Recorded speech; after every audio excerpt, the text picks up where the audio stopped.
Going live. What are we doing? We're live. What's up, everyone? Aaron Negler here with Cheesehead TV, coming to you live from a luxurious hotel in downtown Indianapolis. The NFL Scouting Combine kicked off today. I was en route most of the day, but finally arrived here later in the evening on Monday night. Both Brian Gutekunst and Matt LaFleur are set to speak tomorrow.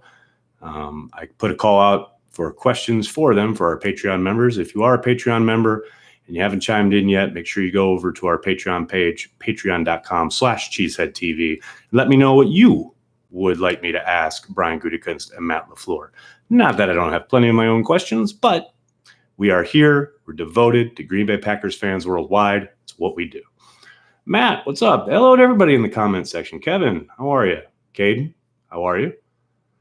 I'm playing Jedi Fallen Order, and I keep getting my ass kicked. Help me, Nags. I wish I could, but I have yet to dive in to Fallen Order. I had planned on it after the season, but things just don't stop. So I probably will this summer at some point. Nice hat. Thank you. Thank you. This was a gift from Cheesehead TV fan. Hope you're well.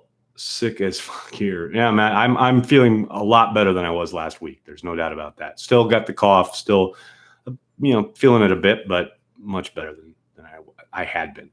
Biggest free agent need? Ooh, good question, Eric. Getting right in it. Enough of this small talk. I've talked a lot about inside linebacker being the need for the offseason. Now, how they acquire that, I'm not quite sure. I don't know if they're going to spend money in free agency or if they're going to go the draft route, but I think inside linebacker is the glaring need. Obviously, on the flip side, wide receiver is something they're going to address. And I have now on that point, I have little doubt that it will be via the draft. Maybe they bring in a second tier free agent, but I'm pretty sure I will be absolutely shocked if they get through this draft without selecting two wide receivers at least. That said, back to your question, biggest free agent need, I would probably say any kind of interior defender. And I don't think they're going to spend big bucks. I don't think they have the wherewithal. I don't think they have the capability of spending big money. But I think another big body up front is probably where they will look to augment things in free agency. Who that might be, I'm not quite sure. But once we get, like I've said several times here on Extra Cheese, once we get through tags and re-signings, then we'll take a bit deeper look at who might possibly fit the bill. I thought it was this morning, Chris Sims tweeted out something like a PF or Pro Football Talks top 50 free agents, and I think, or maybe it was a top 20 free agents or something like that. And you're going through the list, and it's pretty clear that almost none of the guys on that list are going to actually hit the market. Once we get through this week with the combine, we'll start to hear rumors of guys being re-signed. We've already seen teams start to make cuts and or re-signings. That'll pick up throughout this week and into next.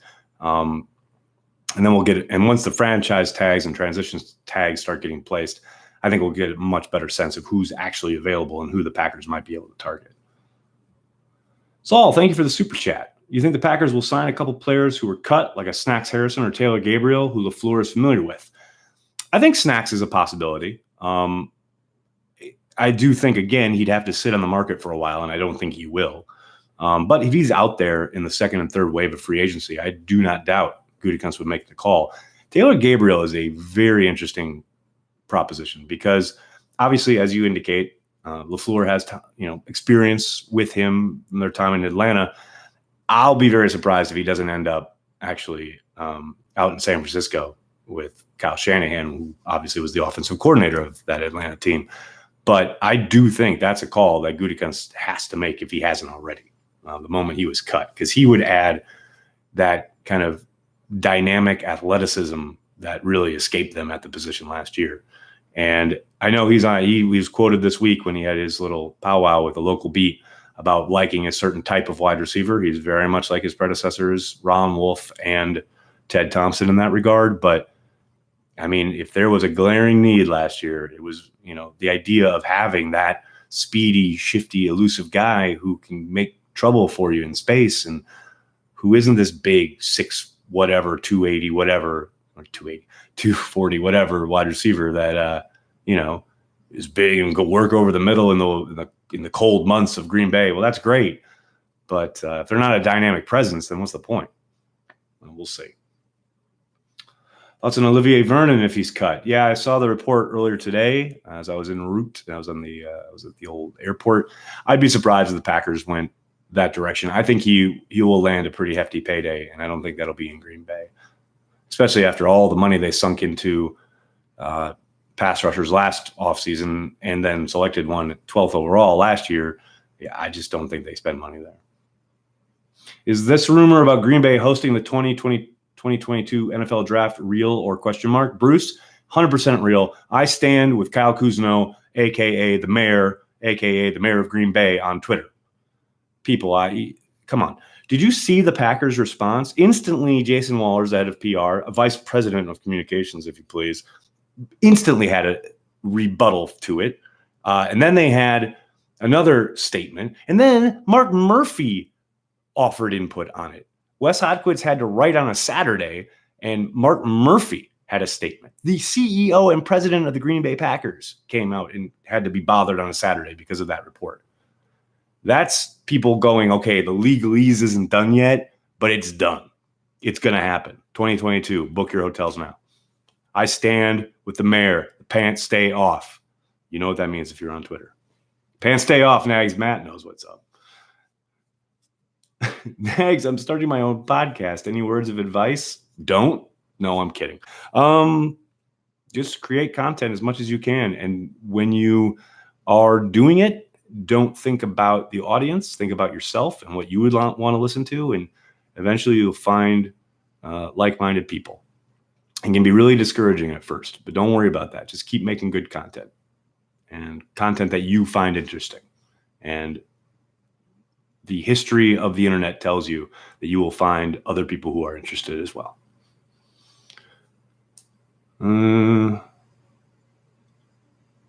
So do you think we get a quarterback? Bernard, I do. I've said many times here, they were going to draft Drew Lock last year. I think if, the right prospect with the right pedigree drops to them at a certain point in the draft, I'd be surprised if it was at 30, but you never know. But yeah, I'll be surprised if they come out of this draft without a quarterback. Now, that doesn't necessarily mean it's like a day 1 or 2 thing. But I do think they'll draft one. I'm kind of surprised, actually, that Gutekunst now has gone through 2 drafts and hasn't selected a quarterback. I tend to think this year he'll get somebody, not necessarily as the heir apparent, but draft a quarterback to develop. What happened to you? What happened to me? I spent most of the day at LaGuardia is what happened to me. As a former USA football intern, have fun in Naptown. Thanks, Nathan. I always have fun at the Combine. I always have a good time. It's the one event on the NFL calendar where everybody's here in like a 5 or 6 block radius. And every night you see everybody. It's great. I love it. I mean, I would never want to live in Indy, but I do enjoy the week of the Combine for that reason, because everybody's here. Any insight into Valdir's intentions? Matt, not a thing, although that is on my list of questions to ask Brian Gutekunst tomorrow. Valdir, I thought, stepped in quite admirably, and offense really didn't miss a beat, as Matt LaFleur said. Didn't ever have to shy away from any play call, having him out there at the last second in place of Brian Bulaga in a playoff game. I mean, it's pretty damn impressive. And I would, for one, that's the way I would go. If I was Gutekunst and I made a pitch to Valdir, said, hey, let's get you back for one more year, and then they can draft somebody, and then that person steps in next year. But that's a lot of ifs. It's a lot of circumstance to wade through. But yeah, as far as hearing what Valdir's intentions are or if he plans on playing in 2020, I have heard nothing, and I haven't seen anything reported. Jake, thanks for the super chat. Marcel Darius, a good fit next to Kenny. Man, I think they would wreck things, but I think Darius is going to get paid big money. That's the kind of signing that, I'd love it, but I think much more realistically, you got to think after the big money gets paid out in those first kind of 48 hours of free agency, that's when the Packers will start looking Now, obviously, he's been cut, so anyone can sign him right now.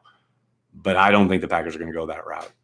I've been surprised before, so there's no lead pipe lock here. But would I like him talent-wise? Yes, 1,000,000,000%. I think he's got a bunch left in the tank, and he and Kenny Clark could wreck things up front. But again, that seems like a big ticket item in an offseason where they have got to be much more mindful of their finances than they were last year. Do you learn more at the combine or do you network more? Craig, I do learn a bunch, but I definitely use the bread and butter of the combine for myself is networking. Like I will see everybody that I know in the league here pretty much throughout the week, and I'll have meetings and I'll have lunches, coffees, dinners, whatever, drinks, and just catch up and learn about stuff in other cities, learn about stuff with other teams, learn about stuff in Green Bay, obviously. But yeah, that's the gist of this week for me. But I do learn a lot, and I do get to see the prospects and get to hear them at the podium, see their workouts, etc. That's all really cool, but that is all literally very secondary for me. Do you think they wait a year to extend Kenny? No, I think that gets done this summer. I think it'll get done right before camp is my guess, but we'll see. But yeah, no, I think that gets done this offseason. Next, is it disappointing when fans make excuses for their favorite teams cheating? No, not really. I mean, they're fans, right? Short for fanatic. If you're watching the Legacy series, as I told you all to do, you'll remember the Packers cheated back in the early days when they used college players illegally. It's just a question of who the team is and who your rooting interest is. And, Astros fans, Patriots fans, whoever you're talking about, yeah, of course they're going to make excuses for their team. That's their team. It's no surprise. Oh, I love it. Look out for Brandon. Oh, yeah, wide receiver this week, Arizona State. He's long and fast. I saw some stuff about him on the timeline today. I'll catch up tomorrow, but I know lots of the measurements went on today for quarterbacks and wide receivers, and he was definitely making some noise in the community. Do you have a favorite story from the past combines you covered? Yeah, probably. I don't know about favorite. Some of them are unrepeatable. But last year I loved coming in and seeing Sean Payton jump on a table because he was arguing about running backs. That let you know the combine was in full force on the first night. But yeah, there's some good stuff, but that has to stay in Vegas, so to speak. Who could you see the Packers trading? That's a good question, Brian. I would imagine they would make calls on Lane Taylor, though I don't imagine anybody would want to take his contract on, especially when there's probably a good chance most teams assume he's going to get cut. But I think that's a call that Brian might make, or a conversation he might have this week. Okay, guys, I'm going to take one or two more. Nathan, Matt Goody, and John Eric Sullivan there missed nags. Nathan, I'm here all week. Did you go today? Sorry, buddy. Yeah, I didn't fly in until like an hour ago. So, but yeah, hey, I'm around all week. If you guys are in Indianapolis, hit me up on Twitter. You know where to find me.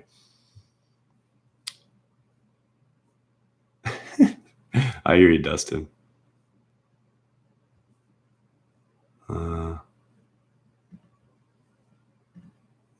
Oh, so cute. Yeah, Craig, I hear you. Can you please ask LaFleur if he has any plans to incorporate Aaron Jones as a feature back instead of running the offense through Rodgers, which has proved ineffective? Well, I think they would not agree with that characterization, but I definitely will ask about Jones. The tricky part is Jones is entering the last year of his deal. So if you make him the feature, so to speak, then it becomes even trickier to re-sign him. But, that's the coach's job, is to win games. So, but I will ask a question along those lines. James Lofton or Sterling Sharp? Oh, love them both, but I got to go Sterling Sharp. He's pretty much the greatest player I've ever seen with my own eyes on the Green Bay Packers. He's absolutely incredible. And yes, I'm including Brett Favre, who's my boy. I'm including every Packer I've ever seen with my own eyes. Sterling Sharp was the greatest, hands down, at any position. But yeah, I love James Lofton. Don't get me wrong. Go Pack Go. Thanks, John. Do you think we could see any extensions get done over the course of the combine? It's always possible. There's tons of agents and personnel people here. So Gutekunst and his guys will obviously be talking to them, even though there's no tampering allowed. Right. So I think there's a possibility, but with Crosby now done and Kenny Clark is going to be the behemoth for the offseason, maybe they shock us and get it done early, but maybe they approach a couple guys that are coming up next year, like Bakhtiari, Jones, what have you, and maybe they get one of them done. But I'd be surprised if it happened this week. Now, you never know. Maybe we wake up tomorrow and there's Rob Demovsky tweeting out some news about an extension. That's always a pleasant surprise. But we'll see. The combine is still young, as it were. I'm going to have to jump. Thank you so much, everybody. Thank you for all the chats. 163 of you here late on a Monday night in the off season. Can't thank you guys enough for supporting Cheesehead TV. Please hit like, hit subscribe. And if you want to support what we do, head to Patreon, patreon.com/CheeseheadTV. There won't be a Madden matchup this week because I'm in Indy and I don't have my Xbox, but they will resume next week. I'm undefeated so far, but if you want to take me down, or at least try to, hit up Patreon because I'll be playing Patreon members all off season long, each and every week. Thanks a lot, everybody. Go Pack Go. Talk to you tomorrow.